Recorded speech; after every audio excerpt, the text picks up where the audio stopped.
আমার ভাইয়েরা, আমার আপনার সন্তান আল্লাহ পাক রব্বুল আলামিন আমানত দিয়েছেন, আমানত। এই সন্তানকে সঠিকভাবে তদারকি করা, সঠিক শিক্ষা দান করা, এটা আমার আল্লাহ পাকের পক্ষ থেকে আমাদের উপরে নির্দেশ। কথা বলেন ঠিক কিনা? আপনি ইন্তেকালের পরে পৃথিবী, মানুষ যখন পৃথিবী ছেড়ে চলে যায়, সমস্ত আমলের রাস্তাগুলো বন্ধ হয়ে যায়। মাত্র 3টা আমলের রাস্তা খোলা থাকে। ইযা মাতাল ইনসানু ইনকাতা আনহু আমালুহু ইল্লা মিন সালাসাতিন ইল্লা মিন সাদাকাতিন জারিয়াহ আও ইলমিন ইউনতাফাউ বিহি আও ওয়ালাদিন সালিহিন ইয়াদউনা লাহু। মানুষ যখন ইন্তেকাল করে সমস্ত আমলের রাস্তাগুলো বন্ধ হয়ে যায়। 3টা মাত্র আমলের রাস্তা খোলা থাকে। তার ভিতরে একটা হলো নেককার ছেলে সন্তান। সুবহানাল্লাহ বলে। নেককার ছেলে সন্তান যদি দুনিয়ায় থাকে, আল্লাহ তাআলা এই নেককার ছেলে সন্তানের বরকতে, মেয়ে সন্তানের বরকতে আপনি কবরে চলে যাবেন, কিন্তু আপনার আমলনামার ভিতরে নেকি জমা হইতে থাকবে।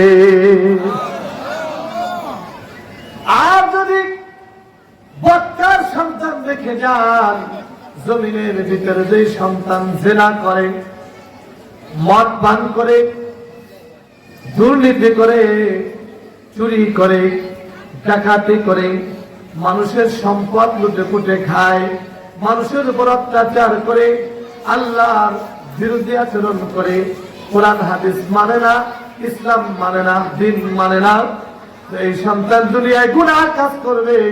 আর কবরের ভিতরে আপনি এই গুনাহ এটার একটা খাসানাত পাইতে থাকবেন। জোরে কন নাউযুবিল্লাহ।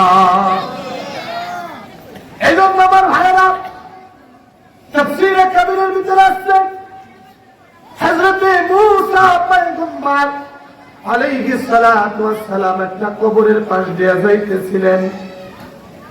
ওই কবরবাসীর কবরের ভিতরে আযাব হইতেছিল। হযরতে নবী মূসা আলাইহিস সালাতু ওয়াস সালাম কবরের পাশে দাঁড়ায়া গেলেন। হযরতে মূসা পয়গম্বর দাঁড়ায়া ওই কবরের পাশে দাঁড়ায়া একটু চক্ষু বন্ধ করে মুরাকাবার ধ্যান করে দেখতেছেন একটা কবরের ভিতরে আযাব হইতেছে। হযরতে মূসা পয়গম্বর দাঁড়ায়া সঙ্গে সঙ্গে দুটি হাত তুলে আল্লাহর কাছে দোয়া করলেন। দোয়া কইরা মূসা পয়গম্বর চলে গেছে। কিছুদিন পরে আবার এখান দিয়ে আসতেছিলেন। মূসা পয়গম্বর আবার দাঁড়ায়া গেছে। দাঁড়ায়া চক্ষুগুলা বন্ধ করে দিয়া আবার মুরাকাবার ধ্যান করে দেখতেছেন, কাশফুর মাধ্যমে দেখতেছেন যে ওই যে কবরের ভিতরে আযাব হইতেছিল, ওই কবরের ভিতরে আজকে আযাব হয় না, ওই কবরটা জান্নাতের বাগান হয়ে গেছে। ওই যে কথা কয় দেন, আমার তো জোরে আওয়াজ হয়। হযরতে মূসা আলাইহিস সালাতু ওয়াস সালাম কবরের পাশে দাঁড়ায়া আজকেও দোয়া হাত তুইয়া দোয়া শেষ কইরা হযরতে মূসা আলাইহিস সালাতু ওয়াস সালাম কবরওয়ালাকে জিজ্ঞেস করতেছে, তোমার কবরে না আযাব দেখতেছিলাম, আজকে তোমার কবরে তো আযাব নাই, কেমনে তোমার কবরের আযাব মাফ হয়ে গেল? কেমনে মাফ হয়ে গেল? বলা মাত্রই বলতেছে হযরতে মূসা আলাইহিস সালাতু ওয়াস সালামকে, আজ আমার পয়গম্বর মূসা, দুনিয়াতে আমি একজন ডাকাত ছিলাম, কিন্তু আমার মৃত্যু সজ্জায় তখন আমার স্ত্রী সন্তান হবে, আমার স্ত্রীর পেটে সন্তান। আমি আমার স্ত্রীকে ডাক দিয়ে বলেছিলাম, স্ত্রী রে, আমি ভালো শিক্ষা পাই নাই, আমি হইলাম বদমাশ হয়েছি, ডাকাত হয়েছি, কিন্তু তোর পেটে যে সন্তান, এই সন্তানকে তুই আলেম বানাইস, আল্লাহ প্রদত্ত ইলম শিখাস, সন্তান যেন একজন সৎ হয়, দিনদার হয়। আমি আমার স্ত্রীকে নসিহত করেছিলাম, ছেলে সন্তান হইলে দিন শিখায়া আলেম বানাইস, আর যদি কন্যা সন্তান হয় দিন শিখায়া একজন আলেমের কাছে বিবাহ দিয়া দিস। আমার বিবি, আমি ইন্তেকালের পরে কিছুদিন পর আমার একটা ছেলে সন্তান প্রসব করেছে। এই ছেলে সন্তানটা হাঁটতে চলতে এখন মোটামুটি লেখাপড়া করার বয়স উপনীত হয়েছে।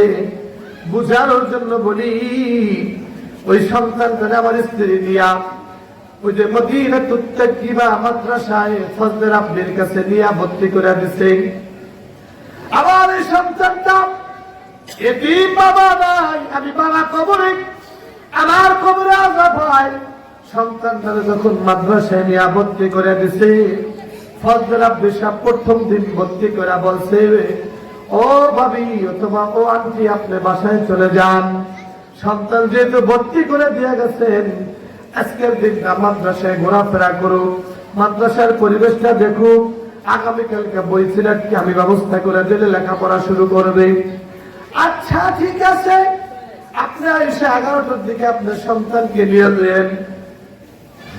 এমত অবস্থার ভিতরে ওই সন্তান হুজুরের পিছনে পিছনে হাঁটে, হুজুর ক্লাসে গেছে। সন্তানদের পাশে বসে কয়, তুমি যখন আজকে আসছো, মাদ্রাসায় পড়তে আসছো, বাড়িতে গেলে তো জিজ্ঞাবে হুজুর কিছু পড়াইছেনি? কি কর জিজ্ঞায় না? প্রথম দিন জিজ্ঞেস করে, মাশাআল্লাহ আমার বাজার মাদ্রাসার দিকে আইছে, বাজার আজকে হুজুর কি পড়াইলো? তো যা শিখে যায় তাই কিন্তু প্রথম দিন আনন্দের সাথে খালি লাফায় আর বলে, কথা কন ঠিক কিনা? স্কুলে পড়তে গেলে ওই স্কুলে প্রথম দিন যা পড়ায় বাড়ি এসে লাফায় আর শোনায়, কথা কন ঠিক কিনা? তাই সাহেব ওস্তাদ চিন্তা করলো, তুমি যখন আসছো আজকে তোমাকে আমি আউযু বিল্লাহ বিসমিল্লাহ শিখাইয়া দেই। ওস্তাদ ধরে আউযু বিল্লাহ মস্ক করাইছে, আর বিসমিল্লাহ যখন মস্ক করাইতেছে, এই বিসমিল্লাহ যখন সন্তানের জবান দিয়া বের হইছে, জামানার পয়গম্বর মুসারে ডাক দিয়া কয়, মুসা আমার সন্তান যখন পড়ছে বিসমিল্লাহির রহমানির রহিম,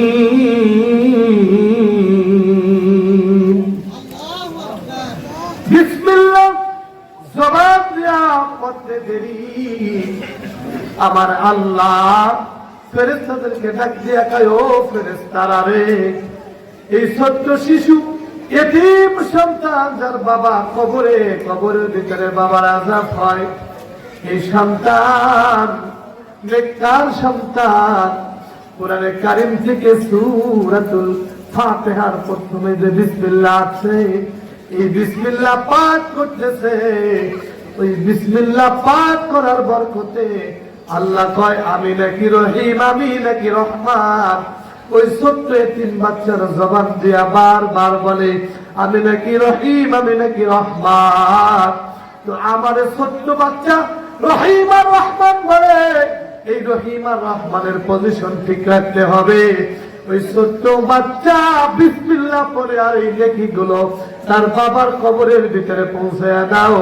আর আমি আল্লাহর পক্ষ থেকে ঘোষণা, এই মুহূর্তে থেকে তার বাবার জীবনের গুনাহ আমি মাফ করে দিলাম, কবরটা জান্নাতের বাগান বানায়া দাও। বেহেশতি আযাব কি আযারে নবাশাত, কাসে রাবা কাসে কারে নবাশাত। আমার ভাইরা, আমার বন্ধুরা ভালো করে দিলের কানটা লাগাইয়া শুনবেন।